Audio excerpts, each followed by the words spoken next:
Nicolas Sarkozy. Le président de la République voulait saluer un projet autant économique qu'environnemental.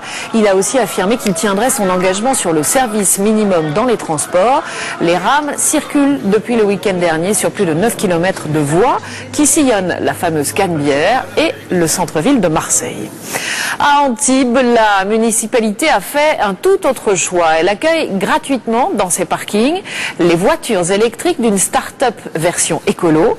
Ces véhicules non polluants sont en effet proposés aux habitants avec un système de partage. On peut les louer à l'heure ou à la journée et en plus on peut la laisser n'importe où. Le parking est même gratuit pour ces voitures vertes. Olivier Théron, Virgile Liado. Une voiture, même électrique, dans le trafic, rien de nouveau. Mais en fait, cette petite de place est un transport en commun. Une voiture à prendre et à laisser dès que l'on n'en a plus besoin. Ça a changé ma façon de me déplacer dans ma ville.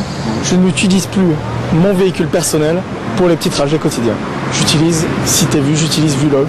Je prends la petite voiture, je la réserve, je vais voir un client en urgence, je reviens, je laisse la voiture sur un emplacement réservé. Avenue des Frères Olivier. Véhicule numéro 5, vous attend à l'adresse suivante. L'abonné passe un coup de fil, l'adresse de la voiture la plus proche lui est communiquée grâce à un GPS, moins de 300 mètres en général. Et c'est un badge qui fait office de clé.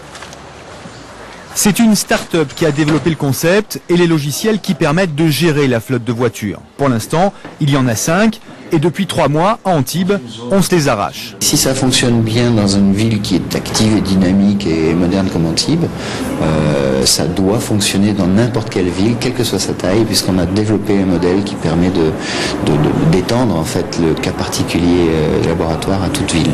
Désengorger le centre-ville et limiter les émissions de CO2, la ville d'Antibes y a trouvé son intérêt et offre le stationnement aux cités vues. Ça ne peut pas ne pas marcher. Déjà 45 abonnés, ça prouve que peut-être il y avait les vélos de Lyon, il y aura les petits véhicules d'Antibes. Après une phase de 3 mois de tests gratuits, les locations deviennent payantes. Dans 70% des cas, le prix de la course n'excédera pas 5 €. Par comparaison, une voiture coûte 4 500 € par an et 98% du temps, elle ne roule pas. Les visiteurs du service de pédiatrie de l'hôpital de Münster